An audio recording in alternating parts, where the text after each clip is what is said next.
Hello everyone, my name is Vik. आज हम करेंगे क्लास 8 की साइंस का चैप्टर 11 फोर्स एंड प्रेशर। जैसे कि आपने बहुत सारे खेल खेले होंगे या फिर बहुत सारे खेल देखे होंगे, लाइक हॉकी, बैडमिंटन। इन सब में हम क्या करते हैं, इन सब में हम फोर्स का यूज़ करते हैं और मोशन का भी यूज़ करते हैं। लाइक एक बॉल है, उसकी डायरेक्शन बदल देना, मतलब उसको स्लो करना, कभी फास्ट करना, ये सब क्या है? ये सब मोशन है, फोर्स, अ पुश और अ पुल। जैसा कि अगर आप किसी चीज़ को लिफ्ट करते हो, किसी चीज़ को उठाते हो, तो वो कहलाता है पुल। और अगर आप किसी चीज़ को धक्का देते हो या फिर किसी को मारते हो, तो वो कहलाता है पुश। और ये सब क्या होते हैं? ये सब होते हैं force, exploding force.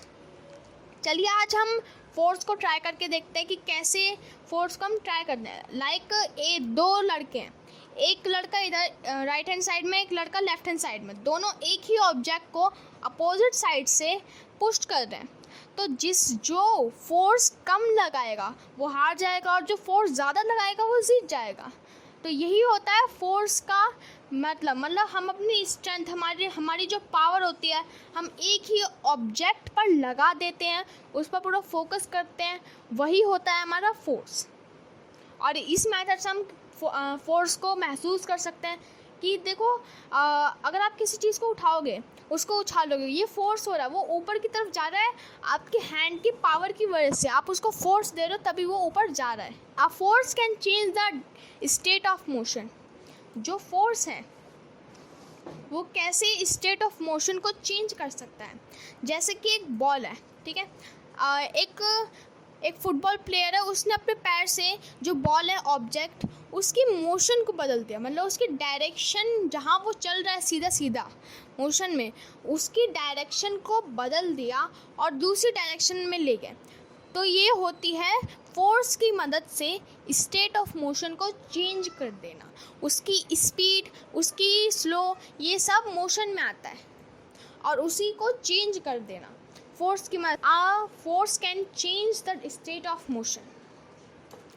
Force can change the shape of an object. अगर आप एक लोहे को चेंज करना चाहो तो पहले आप उसे गर्म करोगे, फिर उसे हथौड़े से मारोगे और अपने अनुसार उसे ढाल दोगे। या फिर अगर आप एक प्लास्टिक की चेयर को किसी और शेप में करना चाहो तो आप उसे मोड़ोगे और अपने अनुसार ढाल दोगे। तो ऐसा ही हम कर सकते हैं।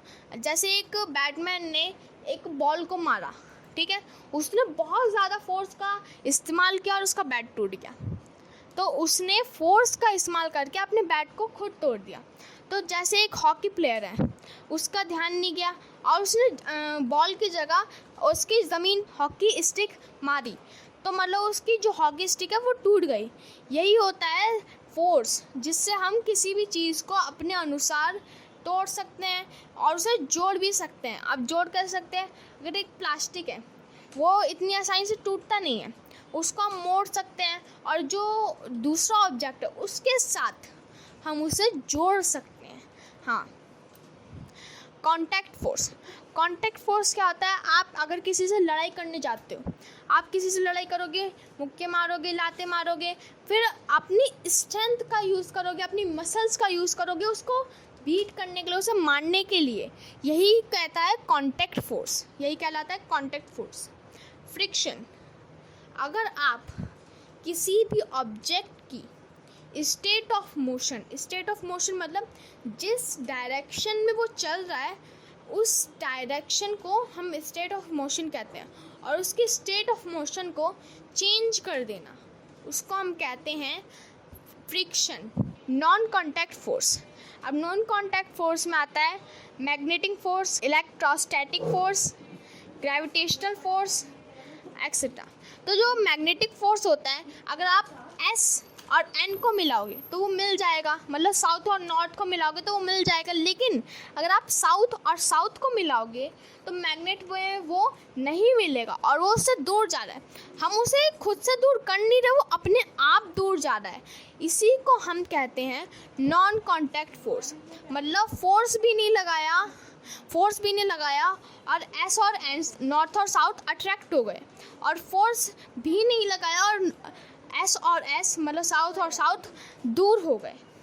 इसी को कहते हैं magnetic force. Electrostatic force, electrostatic force में क्या होता है, जैसे आप अच्छे से मतलब पोषण लेते हो, अच्छे से न्यूट्रिशन लेते हो, अपनी बॉडी को खिलाते हो पिलाते हो और उसे अच्छे से चार्ज कर लेते हो, और इसी को हम कहते हैं इलेक्ट्रोस्टैटिक फोर्स। और ये जो फोर्स है इससे हमारे अंदर बहुत पावर आ जाती है, तो इसी को हम कहते हैं इलेक्ट्रोस्टैटिक फोर्स। ग्रेविटेशनल फोर्स, अगर आप किसी भी बॉल को नीचे की तरफ पुश करोगे तो वो ऊपर आएगी। अगर आप किसी बलून में हवा भरोगे तो बलून में हवा भरी जाएगी, उसको बांध दोगे, उसके अंदर हवा होगी और वो उड़ेगा। तो ये सब क्या होता है, ये सब होता है ग्रेविटेशनल फोर्स। जो ऑब्जेक्ट ग्रेविटी की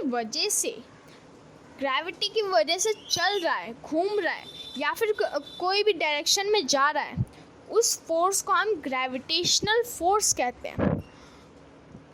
और जो ग्रेविटी होती है वो सिर्फ अर्थ के अंदर ही ग्रेविटी है, वो अर्थ के अंदर है, तभी ये सब हो पाता है, क्योंकि स्पेस में ग्रेविटी नहीं है और हम वहाँ पर कुछ नहीं कर पाते, ऐसे ही घूमते रहते हैं। प्रेशर, अगर आप किसी भी ऑब्जेक्ट पर प्रेशर लगाओगे तो वो आपके अनुसार, आप जिस भी तरह से उसे खींचना चाहते हो, जिस भी डायरेक्शन में उसे घुमाना चाहते हो, वो घूम जाएगा।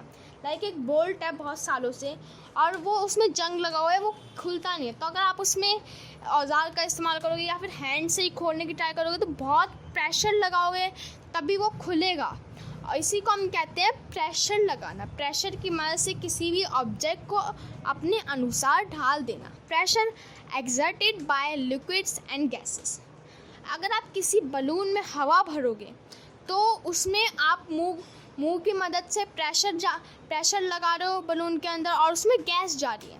अगर आप किसी पॉन्ड या फिर वेल के अंदर बाल्टी डालोगे और एक कुआं होता है, पुराने ज़माने में कुआं होता है, उसके अंदर हम बाल्टी डालते हैं, पानी निकालते हैं, इसी को हम कहते हैं प्रेशर की मदद से लिक्विड या फिर कोई वाटर है उसको निकालना। और अब के ज़माने में तो हम पाइप की मदद से भी पानी को निकालते हैं, वही कहलाता है प्रेशर। एटमॉस्फेरिक प्रेशर, जो हमारे सराउंडिंग हर कोई भी चीज़ है वो क्या है, एटमॉस्फेयर है। और अगर आप एक बलून में हवा भरते हो, उस बलून को छोड़ देते हो, तो जिस डायरेक्शन में एटमॉस्फेयर की एयर जाएगी उसी डायरेक्शन में वो बलून भी जाएगा। तो जो एटमॉस्फेयर है वो प्रेशर लगाता है, जो एटमॉस्फेयर है वो हमारी बॉडी पर भी प्रेशर लगाता है। मतलब एक हवा चल रही है, ठीक है, हवा चलेगी, हम उड़ते क्यों नहीं है? सारे पेपर, बिल्डिंग्स या फिर कभी कभी इतनी तेज़ आंधी चलती है कि पेड़ भी गिर जाते हैं, तो ये हम क्यों नहीं उड़ते, हम क्यों नहीं इधर उधर होते? क्योंकि हमारी तरफ जो एयर का प्रेशर है वो चारों तरफ से आता है, इसीलिए हमारी बॉडी नीचे नहीं गिरती और जो हवा है वो हमें नुकसान नहीं पहुंचाती। लेकिन अगर कोई ऑब्जेक्ट होता है तो उस पर जो एटमॉस्फेयर का प्रेशर है वो ज़रूर ऑलो होता है, मतलब उस पर ज़रूर लागू होता है। सो थैंक यू गाइस हमारी वीडियो देखने के लिए। अगर आपको ये पसंद आई हो तो इसे लाइक, सब्सक्राइब और शेयर करना ना भूलना। और अगर आपको कोई डाउट है तो आप हमें कमेंट बॉक्स में सेंड कर सकते हैं।